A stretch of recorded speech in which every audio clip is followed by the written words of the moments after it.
각자 자신만의 특성이 부여된 인간과 만물에게는 특성을 드러내기 위한 률이 적용되어 곧 인간과 만물 스스로가 적용된 률에 의해 마땅히 행해야 하는 자신의 본분을 명의라 할 수 있겠습니다.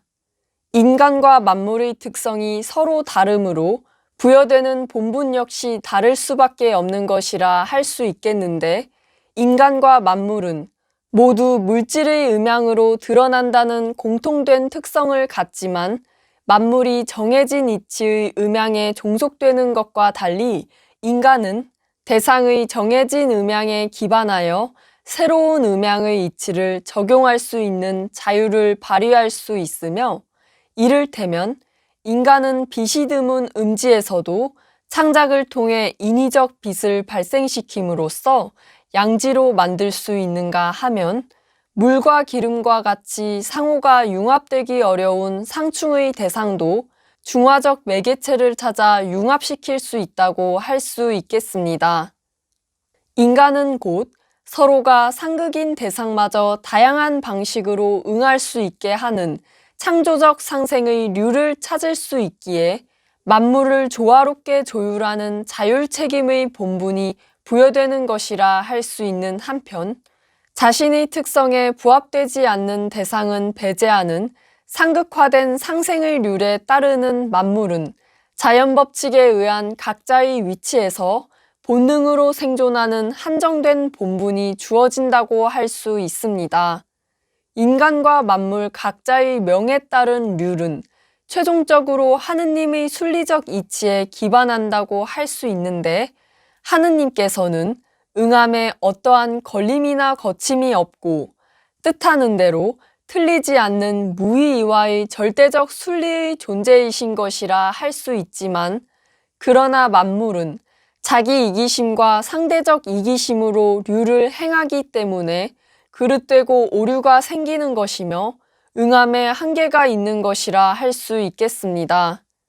유일하게 전지전능하신 하느님께서는 절대 권능조차 당신께 예속되어 모든 것이 무의이와로 이루어진다고 할 수 있는데, 인간은 다만 만물과 같이 불완전한 존재이지만 만물이 응함의 범위가 부분적이고 제한적인 것과 달리 응함의 범위가 무한하다고 할 수 있는 존재로서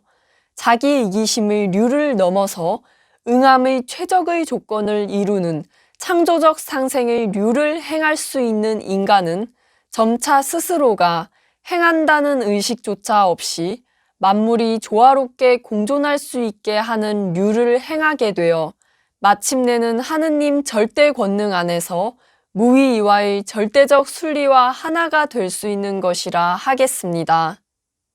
인간이 서로 존중으로 상생하여야 하는 이유는 모든 것이 하느님 근원 창조의 이치가 부여된 소중한 생명을 가지고 있기 때문이라고 할 수 있으며, 상생의 궁극적 실천 모습이 다름 아닌 생명을 사랑하는 이치가 담긴 인의예지라 할 수 있습니다. 인의예지의 가장 기본이라 할 수 있는 인이란 모든 만물을 창조하신 하느님께서 당신이 창조하신 만물을 차별 없이 위하시는 근원의 심과 같다고 할 수 있는 것으로, 진정한 균등이란 만물을 절대적으로 동등하게 대함에 있는 것이 아닌 상대의 본분에 맞게 대하는 것에 있다고 할 수 있겠습니다. 상대를 천차에 맞는 본분으로서 대하기 위해서는 상대를 있는 그대로 인정할 수 있어야 하며, 상대의 존재를 인정할 수 있는 온전함이 있음으로써 자신이 상대와 공감할 수 있을 때 비로소 어진 마음의 인이 일어난다고 할 수 있는 것입니다. 상대를 인정할 수 있음은 자신 안에 상대를 드릴 수 있음을 뜻한다고 할 수 있는데, 인이란 즉 스스로가 상대를 위한 바른 안식처를 갖추게 되는 것이라 할 수 있겠습니다. 의란 자신이 누군가의 바른 안식처가 되어줄 수 있도록 상대의 소중함을 아는 것이라 할 수 있으며, 상대의 소중함을 알아야 상대가 바른 안식처로 인도되기 위해서 진정으로 필요한 것이 무엇인지 상대의 입장에서 관철할 수 있는 것이라 할 수 있겠습니다. 상대의 안식처가 되어준다는 것은 자신이 이미 상대에 대해서 마음 깊이 간직하고 있는 것이라 할 수 있는데, 곧 바른 안식처를 마련해 준다는 것은 상대가 자신에게 의탁하여 머무는 것만을 의미하는 것이 아닌 상대가 삿되지 않은 바른 길로 인도될 수 있도록 축복으로 염원하는 것 역시 의라 할 수 있겠습니다. 예란, 일반적으로 상대와 자신 사이를 구분지어 서로가 넘지 말아야 하는 경계의 규범과도 같은 의미로서 받아들이지만,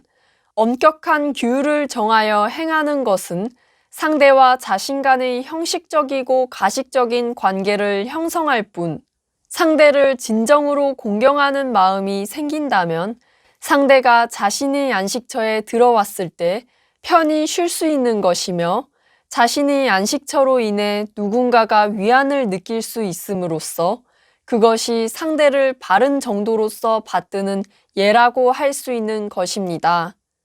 마지막 질환, 상대와 자신 간의 상호적 관계에만 국한된 것을 넘어서 모든 대상에게 인의예를 행할 수 있는 것이라 할 수 있는 것으로,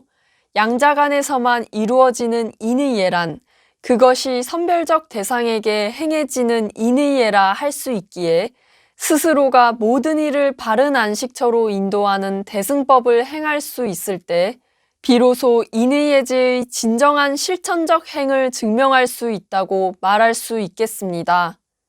인의예지의 이치가 향하고 있는 것은 결국 생명의 위대함이라 할 수 있으며, 인의예지를 이행하는 것이야말로 생명의 존귀한 가치를 궁구하며 생명을 경외하는 인간의 본분이라 할 수 있는데, 인간의 행과 짐승의 행의 근본적 차이가 바로 인의예지의 실천에 있는 것이라 할 수 있으며, 하느님의 피조물 가운데 인간만이 유일하게 하느님의 창조를 인의예지의 예술로 승화시킬 수 있는 것입니다. 이와 같이 정의되는 인의예지의 총체적 이치가 효라고 할 수 있어 인간이 생명을 사랑하는 모든 방식의 결정체와도 같은 것이 효인 까닭이라 하겠습니다. 효란 바로 인간 자신의 생명이 탄생하는 어버이로부터 출발한다고 할 수 있는 것으로, 모든 생명은 만물을 품어주는 천지가 잉태함으로써 탄생하지만 만물의 물질적 근본이 되는 존재가 다름 아닌 세상의 도움으로 자식을 낳는 어버이라고 할 수 있겠습니다. 곧 하느님과 천지로부터 생명이 의지하는 의지처로서의 본분을 위임받은 존재의 이름이 부모라 할 수 있기에, 자식은 생명을 키워내는 은혜로운 부모를 하늘을 공경하듯 효로서 모셔야 하는 것이며, 부모 역시 자식이 성장하여 천지를 의지처로 삼고 생명의 새로운 의지처가 되어줄 수 있도록 자식을 사랑으로써 꽃피워야 하는 것이라 하겠습니다. 생명이란 따라서 사랑이 전제되지 않으면 절대로 탄생할 수 없는 것인데, 생명이 탄생하는 그 자리에는 이미 사랑이라는 축복이 부여되었던 것인즉, 아버지와 어머니가 처음 사랑이란 이름으로 생명을 만들고 어머니가 사랑이란 이름으로 생명을 품어주고 낳아주며, 아버지와 어머니는 생명의 의지처인 부모가 되어 사랑이란 이름으로 자식을 키우고, 자식 또한 부모를 의지처 삼아 사랑이란 이름으로 어머니를 찾고 아버지를 찾음으로 처음의 시작은 모두 사랑에서 이루어졌기에, 이것이 곧 하느님께서 이 세상을 사랑으로 창조하셨다는 정확한 방증이며, 세상에는 사랑을 넘어서는 그 어떠한 진리란 존재하지 않는 것이자 사랑이야말로 최고의 진리라 하는 이유인 것입니다. 세상에서 존재를 증명하는 생명의 탄생보다 소중한 무엇이 더 필요하겠으며, 사랑만이 생명 탄생의 가장 본질적 해답이기에 하느님 근원의 참사랑이 곧 참진리의 정수인 것입니다. 바로 하느님께서는 만물의 어버이를 통해 당신이 사랑으로 창조하신 모든 자식을 위하시고자 부모라는 본분을 부여하신 것이라 할 수 있고, 따라서 부모는 하느님과 천지를 대신하여 생명을 사랑하는 본분을 부여받은 부모임을 자식에게 증명하고 증거해야 하는 의무가 있는 것이라 할 수 있습니다.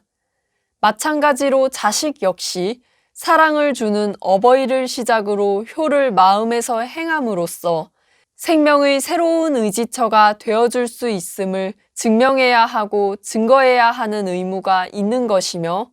곧 효라는 것은 근원의 사랑에 대한 방증인 동시에 사랑의 다른 모습이 효인 것입니다. 모든 생명의 탄생은 이처럼 사랑으로 시작되었으나, 그러나 인간이 분노하고 집착하고 탐욕하고 무지함으로써 시간이 지나면서 그 사랑이 변질되어 버리고 처음의 사랑이 변했기 때문에 그것이 온전히 사랑으로서 인정을 받지 못하므로 인간은 자신이 사랑으로서 이 세상에 태어났음을 인지하지 못하는 것이라 할 수 있습니다. 본질의 사랑이란 원래의 변하지 않는 심성에 근원하는 것인데, 사랑이 왜곡되어 나타난다는 것은 부모와 자식 간 근본의 발심이 변했기 때문이 아니라 사회의 전반적인 모순이 존재하기 때문에 가장 근본적인 사랑조차 왜곡되어 나타나는 것이라 할 수 있습니다.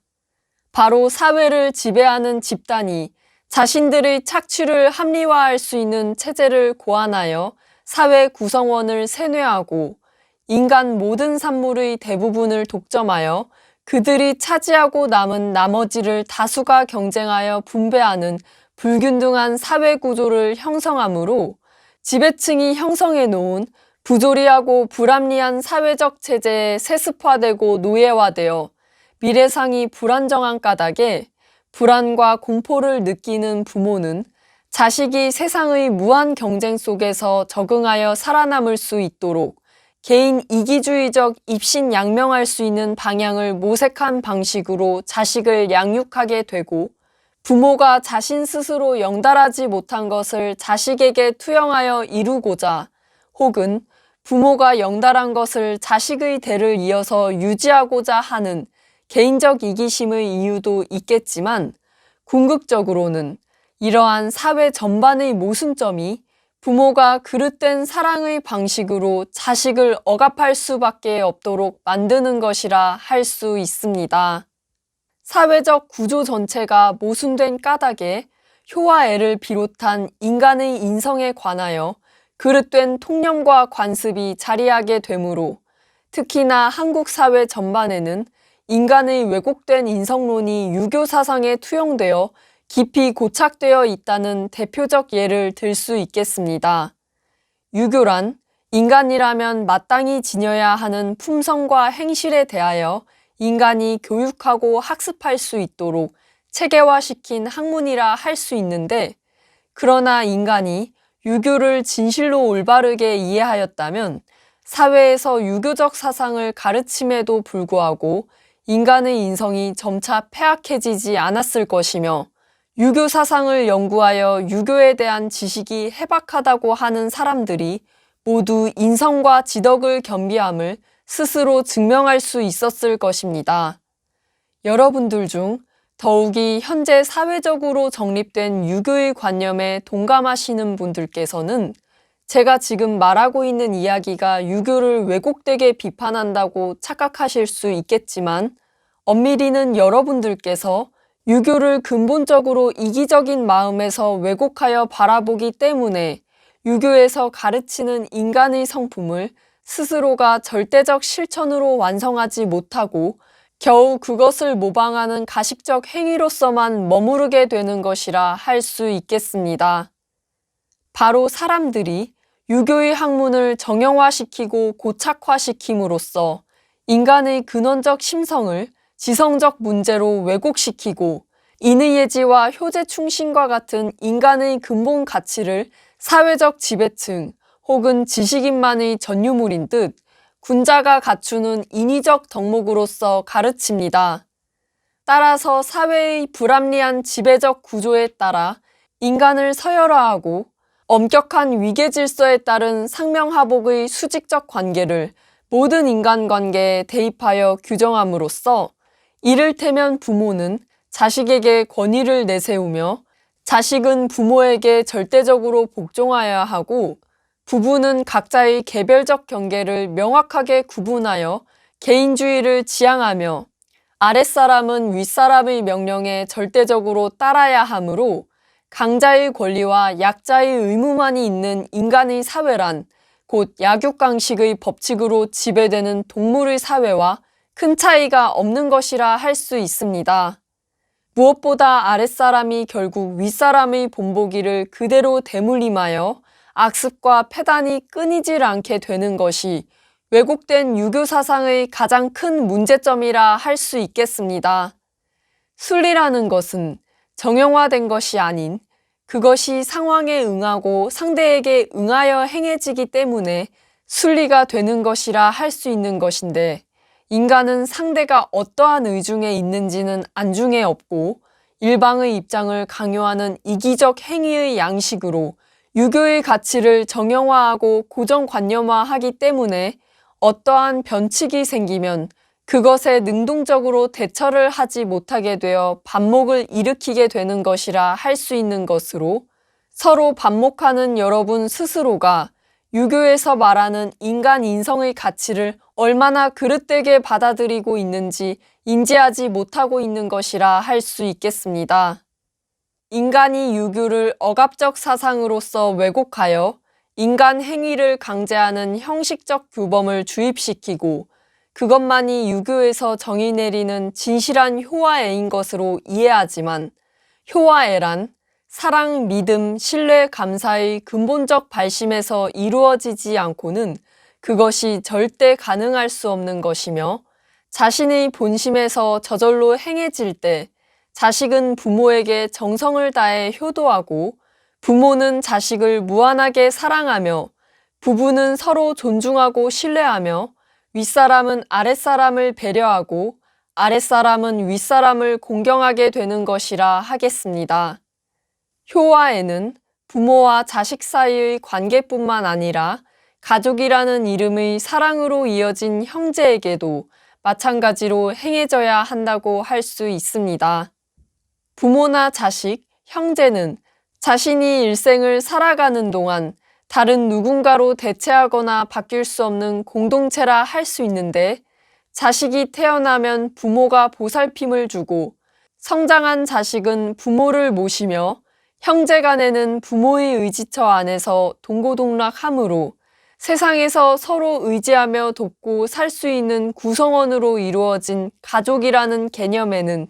비록 완전하지는 않지만 이미 사랑이 전제되어 있는 것이며 가족이란 즉 사랑을 행하기 위한 연습의 장과도 같은 것이라 할 수 있습니다. 가족에게 효화애를 행하는 사람은 부모에게 효도하듯 형제를 사랑하듯 자연히 모든 사람들에게 효화애를 실현하게 되는 것이며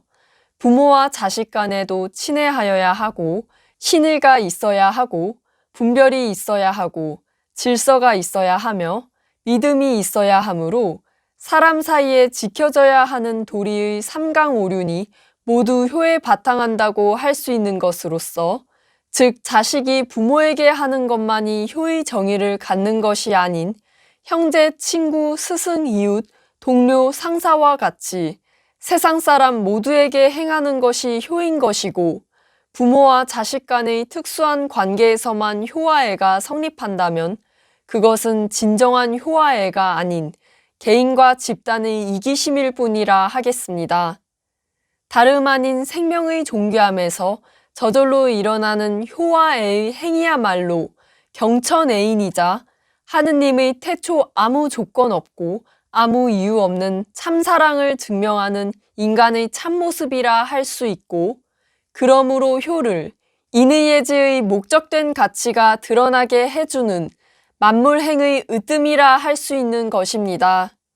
생명을 갖는 만물에게 특성과 본분이 정립됨으로써 비로소 자신만의 고유함이 부여되어 만물은 고유함이 있기에 만물로서 정의될 수 있는 것으로, 즉 만물의 기본적 바탕이자 만물 각자에게 부여된 가치와도 같다고 할 수 있는 고유함을 정의라 말할 수 있겠습니다. 여기서 말하고자 하는 정의란 문자 그대로의 의미로 받아들이는 순수함과는 전혀 다른 의미라 설명할 수 있는 것으로서,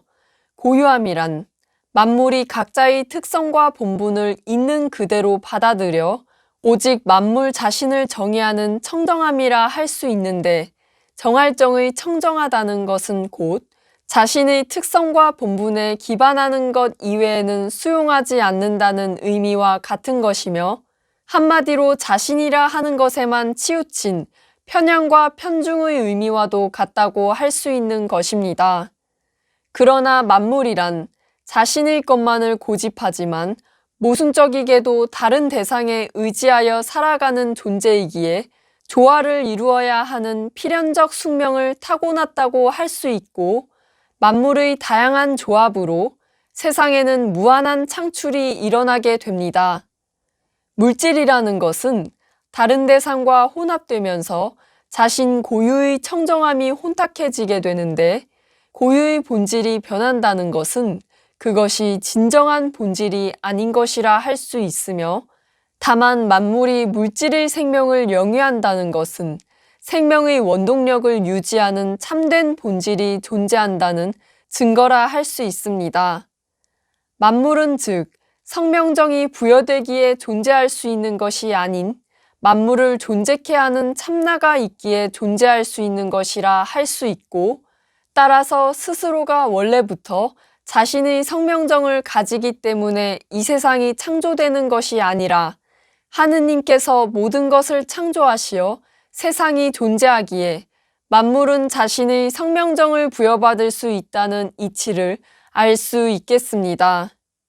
바로 서로가 자신이라고 하는 고유성을 잃어버려야 조합할 수 있는 물질 세상의 가운데에서 유일하게 물질을 초월하여 변질되지 않는 것이 사랑, 믿음, 신뢰, 감사라 할 수 있는 것으로, 세상의 피조물 중 본능에 따르는 만물과 다르게 자유를 발휘하는 인간만이 아무 조건도 없고 아무 이유도 없는 사랑, 믿음, 신뢰, 감사를 할 수 있기에 인간과 인간이 서로를 바른 사상으로 마주대하는 순간 유일하게 참나 본연의 모습이 드러나는 것이라 할 수 있습니다. 바로 변하지 않는 사랑, 믿음, 신뢰, 감사란 근원의 참사랑이 바탕되지 않고서는 절대 할 수 있는 것이 아니라 하겠는데, 참사랑이란 자신에게 대립하는 어떠한 대상을 마주해도 동요하지 않으며 누군가가 자신에게 들어옴으로써 자연스럽게 감화시킬 수 있는 것이라 할 수 있고, 그것이 곧 진실한 청정함이라 정의할 수 있는 것입니다.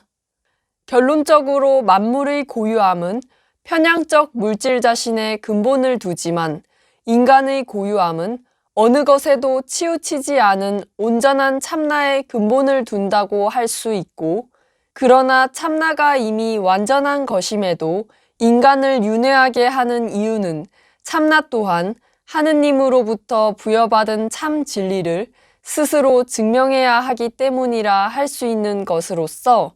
팔정도에 얽매여 팔부정도를 모르는 것이 바로 참나라 할 수 있기에, 인간은 모든 변칙적 법칙의 변수들을 대입시켜 스스로가 참진리에 이르는 공식을 알아내기 위해 물질로 태어나는 것이라 할 수 있습니다. 참나는 비록 하느님이 가지고 계신 맑고 맑은 청정함을 부여받았지만, 청정함의 참 진리란 그것이 어떠한 방식으로든 증명되기 위해서는 변화되어야 하고, 참진리가 변화된 다양한 방식들의 옳고 그름이 정립되어 어떠한 변동이나 변수가 생기더라도 그것이 이치에 들어맞을 때 비로소 참 진리라고 할 수 있는 것이라 하겠습니다. 바로 참나의 참 진리를 부여하신 하느님께서는 당신 스스로가 참 진리이시기에 참을 증명하는 공식들을 이미 가지고 계신 무한한 분이시라 할 수 있으며, 참나는 인간을 통해 물질의 거시적 차원에서 수많은 변칙적 이치들을 직접 경험함으로써 하느님의 무한한 진리를 알 수 있는 것이라 할 수 있습니다. 곧 참나의 근본은 머무름에 있으나 하느님의 근원은 항상 머물러 있으면서도 머무르지 않는 역동성에 있는 것이라 할 수 있고, 참나는 하느님이 가지고 계신 그 묘한 역동성의 순리적 이치를 찾아가는 것이라 할 수 있습니다. 참나가 하느님의 무한한 역동적 이치 속에서 최종적으로 증명하고자 하는 참진리란 다름 아닌 참나 스스로의 생명이 존재해야만 하는 당위성이라고 할 수 있고, 곧 인간이란 생명은 참이라는 명제가 옳을 수밖에 없는 이유를 증명하기 위해 윤회한다고 할 수 있겠습니다. 생명이라는 절대적 진리의 가치는 바로 하느님의 참사랑에 있다고 할 수 있는데, 하느님께서는 생명의 원초적 근원인 사랑을 증명하셨기 때문에 세상을 창조하신 것이며, 즉 사랑이야말로 하느님 당신을 증명하신 모습인 것입니다. 참나가 사랑을 증거하고 증명한다는 것은 결국 스스로가 새로운 생명이 탄생하는 자신의 세상을 창조할 수 있음을 의미하는 것이라 할 수 있습니다. 이렇듯 모든 진리의 출발점은 존재를 증명하는 자신의 생명이므로 자신을 알지 못하고서는 하느님을 알 수 없는 것이며, 이것이 바로 성경에서 내가 곧 길이요 진리요 생명이니 나로 말미암지 않고는 아버지께로 올 자가 없느니라 라고 하는 까닭이라 할 수 있는 것입니다. 대부분의 사람들은 여기서의 나라고 지칭되는 주체를 예수님으로 이해하여 예수님을 믿지 않으면 하느님께 인도될 수 없다는 극단적 신봉주의의 논리로 해석하지만, 자신을 하느님께 인도할 책임은 스스로의 생명을 궁구해야 할 의무가 주어진 자기 자신에게 있는 것이며, 그것에 따른 역경과 고난의 응당한 대가는 자신 스스로가 치러야만 하는 것이라 하겠습니다. 이로써 만물이 원초적 생명을 증명하기 위하여 물질적 삶을 영위하기 위한 가장 기초적 토대가 되는 것이 바로 삼일신고에서도 만물이 탄생하면서 부여받았다고 설명하는 성명정이라 할 수 있는 것이며, 존재의 기본적 구성 원리의 삼극 법칙에 의해 이미 정해진 만물 개별의 성명정이 수 4의 의미의 사극 법칙에 의해 물질적 편향성의 모습으로 드러나는 것이라 설명할 수 있는 것입니다. 삼일신고에서는 성명정을 가리켜 삼진이라 하므로 대부분의 사람들은 삼진이라고 말하는 정확한 이치를 모른 채 물질적 성명정을 인간이 추구하는 최종 목적이자 세상의 궁극적 진리와 같이 단순하게 받아들입니다.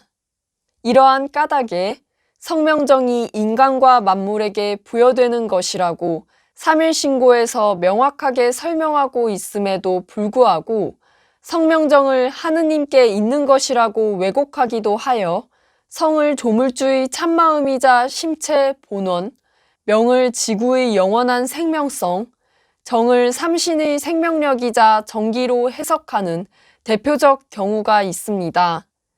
그러나 사람들이 이해하는 개념의 성명정이란 판단되고 규정되는 개별의 특정적 대상에 적용되는 것이라 할 수 있어 성명정 자체가 전체적 이치가 될 수 있는 것이 아니라 하겠는데, 만물에게 성명정이 부여되는 이치의 근원이시자 오직 당신 스스로 무한하시고 영원하신 하느님을 인간이 감히 성명정을 가지고 있는 존재라고 규정할 수 없는 것이며, 하느님을 증명하는 하느님의 또 다른 모습이라 할 수 있는 참나 또한 인간적 관념의 성명정을 가지고 있는 존재라 말할 수 없는 것입니다. 성명정을 갖는다는 것은 습과 업이 동반되는 물질로 드러난다는 의미와 같다고 할 수 있는 것으로서, 참나는 인간이 습과 업에 의해 윤회를 하여도 스스로의 축적된 지식과 지혜가 흩어지지 않게 유지시켜주는 본질적 주체이지 습이나 업이 생겨나는 근본적 원인이 되는 것이 아니라 하겠습니다. 물질의 성명정을 완성된 것으로 왜곡하게 되면 참나는 없고 물질 차원에 머무르는 것이 진리라고 말하는 것과 다름없다고 할 수 있는데, 그렇게 되면 인간이 윤회하는 원리나 자연 법칙을 일으키는 근원의 힘을 설명할 수 없게 되겠습니다. 곧 삼일신고에서 설명하고자 하는 성명정의 본질이 무엇인지는 탐구하지 않고 삼진이라는 의미를 1차원적으로만 사고하여 성명정의 문자 그대로의 뜻풀이와 끼워 맞추고자 하기 때문에 논리에 오류와 모순이 생기며 이를 비판적 관점에서 논증하지 못하는 것이라 할 수 있습니다. 선인들의 말씀에는 항상 진리의 근본적 이치를 통찰한 깊은 의미가 담겨 있으므로 문자의 표면적 의미에만 얽매여 자기 모순의 함정에 빠지지 않도록 주의해야 하겠습니다. 결국 모든 만물에게는 자신이 오기 전의 근원의 자리가 있기에 근원을 드러내기 위한 물질의 실체로서 성명정이 부여되는 것이라 할 수 있으며, 사람들은 성명정이 부여되었기 때문에 자신이 존재할 수 있다는 큰 착각에 빠지게 되지만, 지금의 자신이라고 하는 것은 원래부터 자신으로 규정되어 영원히 자신으로서 존재하는 것이 아닌 단지 제한된 성명정을 부여받았을 뿐, 인간 근원의 본질은 자신이라는 집착적 관념이 없는 하느님을 닮은 순리적 존재의 참나라 할 수 있습니다. 성명정이란 그것이 주재하는 주체가 아닌 인간이 성숙하는 과정에서 필요한 물질 존재의 법칙이라 할 수 있는 것이고, 하느님을 유일하게 증명할 수 있는 인간과 인간의 존재에 필요한 만물이 탄생하는 세 가지 근본 이치가 다름 아닌 성명정이기에 곧 성명정을 삼진이라 하는 까닭이라 할 수 있는 것입니다. 다만 삼일신고에 따르면 만물은 치우치게 받았으나 인간은 온전하게 받은 것이 성명정이라고 하는데, 만물의 성명정이란 각자가 부분적 성명정에 국한되어 있기 때문에 인간에 의해 쓰임을 갖지 않으면 그것이 치우침에 있는 것으로서 만물을 활용할 수 있는 인간에 의해 정해진다고 할 수 있으나, 오직 인간만이 스스로의 성명정을 자각하고 조화롭게 활용할 수 있는 통합적 자율이 부여되기에 인간과 만물의 성명정이 다를 수밖에 없다고 할 수 있습니다. 이는 즉, 인간이 만물을 활용하는 순간 만물은 인간 존재의 일부가 된다고 할 수 있으며, 그러나 만물이 곧 참나의 근본을 두는 인간과 동등해진다는 뜻이 아니라 단지 만물은 스스로가 가지고 있는 존재의 가치성이 인간에 의해 증명될 수 있는 것이라 하겠습니다. 진정한 참나는 결국 자유를 가진 인간에게만 있는 것이라 할 수 있고, 하느님의 무한한 축복을 부여받은 자율에 의해 스스로의 성명정을 정의 내리는 인간이야말로 만물의 영장이자 하느님이 직접 관여하신 매우 위대하고 존귀한 존재라 할 수 있는 것입니다. 인간이란 하느님께서 당신의 모습을 본떠서 만드신 하느님의 분신과도 같은 존재로서 스스로가 하느님이 투영된 진실한 참나와 합일될 수 있는 성명정을 이미 가지고 있는 반면, 인간을 제외한 만물은 인간의 모든 요소들을 각자에 맞게 부분적으로 본뜬 성명정을 가지고 탄생하므로 모든 만물의 근원은 하느님이라고 할 수 있으나, 엄밀히는 인간의 성명정은 하느님의 근원을 두고 만물의 성명정은 인간에게 근본을 둔다고 할 수 있겠습니다. 곧 말레용의 올레가 쓰인 이유가 바로 하느님 천지창조의 참뜻이 담긴 만물 사랑을 향한 인간의 자율적 생명에 관하여 말하고자 하는 것에 있음을 알 수 있는 것이라 하겠습니다.